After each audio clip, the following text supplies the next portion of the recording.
Hello दोस्तों, आज की इस वीडियो में हम कहानी के माध्यम से हिंदी पढ़ने की प्रैक्टिस करेंगे। अगर आपने अभी तक पिछले वीडियो नहीं देखे तो देख लें, जिससे कि आपको पढ़ने में आसानी होगी। चलिए वीडियो को शुरू करते हैं। आज हम पढ़ेंगे नटवर लाल की कहानी। चलिए शुरू करते हैं। नटवर लाल का जन्म बिहार के सिवान जिले के जीरादेई गांव में हुआ था।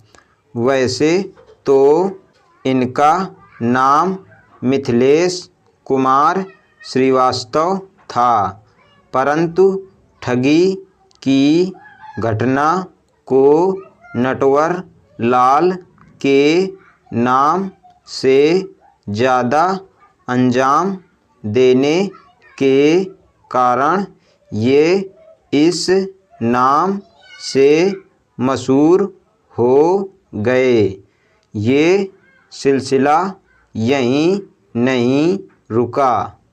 नटवर लाल एक ऐसा मुहावरा बन गया कि अगर कोई ठगी की कोशिश या मजाक करे तो उसे लोग उसकी तुलना नटवर लाल से करने लगते हैं।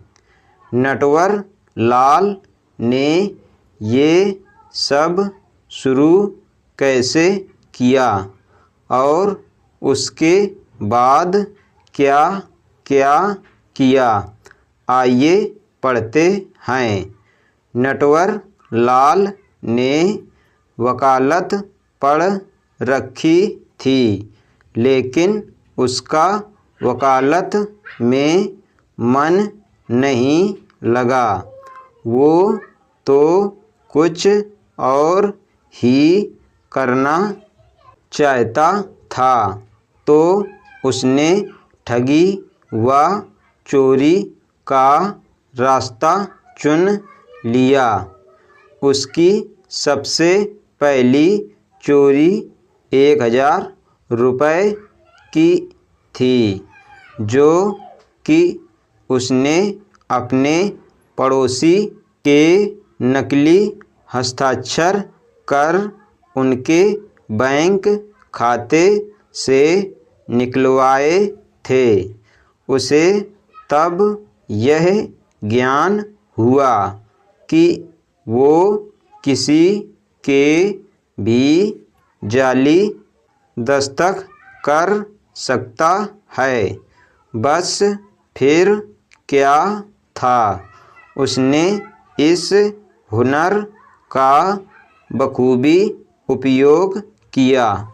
नटवर लाल को ज़्यादा अंग्रेजी नहीं आती थी, लेकिन जितनी आती थी वो उसके लिए काफ़ी थी। अगर और ज़्यादा अंग्रेजी आती होती तो शायद भारत ही नहीं, विदेशों में भी उसके कारनामों की कहानियाँ सुनाई जाती।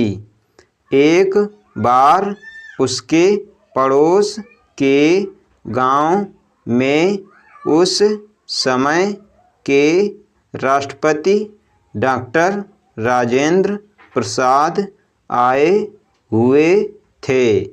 नटवर लाल को उस समय डॉक्टर राजेंद्र प्रसाद से मिलने का मौका मिला। नटवर लाल ने उनके सामने भी अपनी कला का प्रदर्शन किया और राष्ट्रपति के भी हूबहू हस्ताक्षर कर के सबको हैरान कर दिया। डॉक्टर राजेंद्र प्रसाद नटवर लाल से काफ़ी प्रभावित हुए। नटवर लाल ने उन्हें कहा कि यदि आप एक बार कहें तो मैं विदेशियों को उनका कर्जा वापस कर उन्हें भारत का कर्जदार बना सकता हूँ। तब डॉक्टर राजेंद्र प्रसाद ने उसे समझाते हुए साथ चलने को कहा और नौकरी दिलवाने का भी आश्वासन दिया, पर नटवर को अब नौकरी कहाँ सुहाती थी। वो तो बस अपनी मन मर्जी करना चाहता था। अब तो उसके हाथ ऐसा जादुई चिराग लग चुका था जिससे वो कुछ ऐसा करने वाला था जो कोई साधारण व्यक्ति सोच भी नहीं सकता। वो जादुई चिराग था राष्ट्रपति के हस्ताक्षर, जिनका प्रयोग कर उसने 3 बार ताजमहल, 2 बार लाल किला और 1 बार राष्ट्रपति भवन बेच दिया। वो इतने पर ही नहीं रुका, बढ़ता ही चला गया। आज के ज़माने में हम एक विषय के बारे में अक्सर चर्चा करते हैं कि फलाना मंत्री बिका हुआ है, फलाना अफसर बिक चुका है। लेकिन क्या कभी कोई सोच सकता था कि कोई मंत्रियों को ही बेच दे? नटवर लाल ने ऐसा कर दिखाया था। उसने संसद भवन को उसके 545 मंत्रियों सहित बेच दिया था। नटवर लाल ने सिर्फ सरकार को ही नहीं अपितु धीरूभाई अंबानी, टाटा और बिरला जैसे बड़े उद्योगपतियों को भी अपना शिकार बनाया। वैसे उसके ज़्यादातर शिकार सरकारी कर्मचारी हुआ करते थे या फिर मध्यम वर्गीय परिवार के लोग। नटवर लाल अब एक बहुत बड़ा अपराधी बन चुका था। उस पर 8 राज्यों में 100 से ऊपर आपराधिक मामले दर्ज थे। 30 अपराध तो ऐसे थे जिसकी सज़ा मिल ही नहीं पाई थी। वो अपने पूरे जीवन काल में 9 बार पकड़ा गया था। अगर उसे मिली सजाओं को जोड़ा जाए तो उसे कुल 11 साल की सज़ा हुई थी। उसने जो सज़ा पूरी की वो 20 साल से भी कम की थी। इसका कारण था उसका नाटकीय ढंग से भाग जाना। वो जितने नाटकीय ढंग से पकड़ा जाता उससे भी ज़्यादा नाटकीय तरीके से वो भागने में कामयाब हो जाता। एक बार 75 वर्ष की आयु में 3 हवलदार नटवर लाल को पुरानी दिल्ली की तिहाड़ जेल से कानपुर जाने के लिए रेलवे स्टेशन पर लखनऊ से लोग पकड़ने के लिए आए। नटवर लाल जोर जोर से हाँफने लगा और एक हवलदार से बीमारी का बहाना करके उसे दवाई लाने को कहा। तबीयत बिगड़ी समझ एक हवलदार दवाई लेने चला गया। तभी नटवर लाल ने अपना दूसरा दांव खेला और एक हवलदार को कहा कि तुम जल्दी से पानी ले आओ वरना जान निकल जाएगी। अब बचा था एक हवलदार तो नटवर लाल ने बाथरूम का बहाना लगाया। उसके हाथ में रस्सी बंधी हुई थी। जैसे ही वो हवलदार नटवर लाल को लेकर बाथरूम के पास पहुंचा तो देखा कि उसके हाथ में बस रस्सी ही थी। नटवर लाल रफू चक्कर हो गया था। इसके बाद उन तीनों हवलदारों को निलंबित कर दिया गया।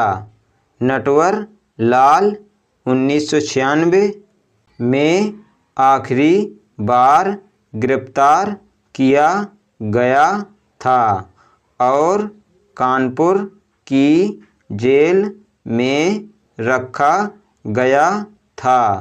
वृद्धावस्था होने के कारण उनका तबीयत खराब रहने लगा।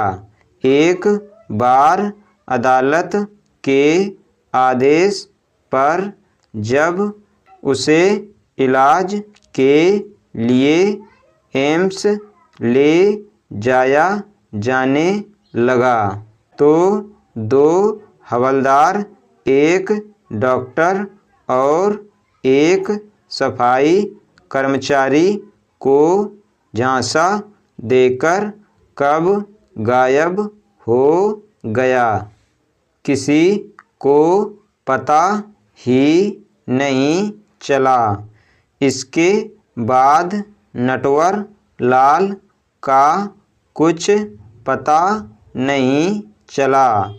कहते हैं वो आखिरी बार दरभंगा के रेलवे स्टेशन पर देखा गया था। नटवर लाल को बहुत पहले से जाने वाले एक थानेदार ने उसे देखा था, लेकिन जैसे वो थानेदार अपने साथियों को लेकर दोबारा वहाँ पहुँचा, नटवर लाल गायब था। शायद नटवर लाल ने भी उन्हें देख लिया होगा। उसकी मौत अभी एक ऐसा रहस्य बनी हुई है जो अब तक सुलझाई नहीं जा सकी है।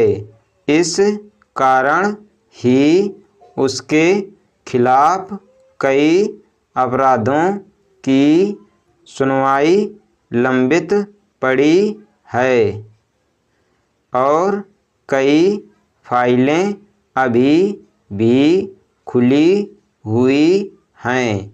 नटवर लाल को अपने किए पर कोई पछतावा नहीं था। उसके अनुसार वह बहाने से पैसे मांगता था और लोग उसे दे देते थे। एक बार एक जज ने नटवर लाल से पूछा कि ऐसा कैसे संभव हो सकता है, तो उसने कहा, साहब, मैं अपनी बातों से किसी से भी अपना मनचाहा काम करवा सकता हूँ। आप मुझसे 10 मिनट बात कर लें, बस उसके बाद आप खुद मुझे बाइज्जत बरी कर देंगे। अगर बात करें नटवर लाल के परिवार की, तो उनकी पत्नी की मृत्यु हो चुकी थी। उनकी कोई संतान नहीं थी और परिवार वालों ने उसके कारनामों के कारण उसको परिवार से बाहर निकाल दिया था। उसका भाई दावा करता है कि 1996 में नटवर लाल की मौत हो चुकी थी, लेकिन नटवर लाल के मरने के कोई पुख्ता सबूत आज तक नहीं मिले हैं। इस तरह सदी का महान ठग अपनी मौत से भी सबको धोखा दे गया। आज हमने पढ़ा नटवर लाल की कहानी। अगर आपको ये वीडियो पसंद आए तो वीडियो को लाइक करें, हमारे चैनल बच्चों की शिक्षा को सब्सक्राइब करें। धन्यवाद।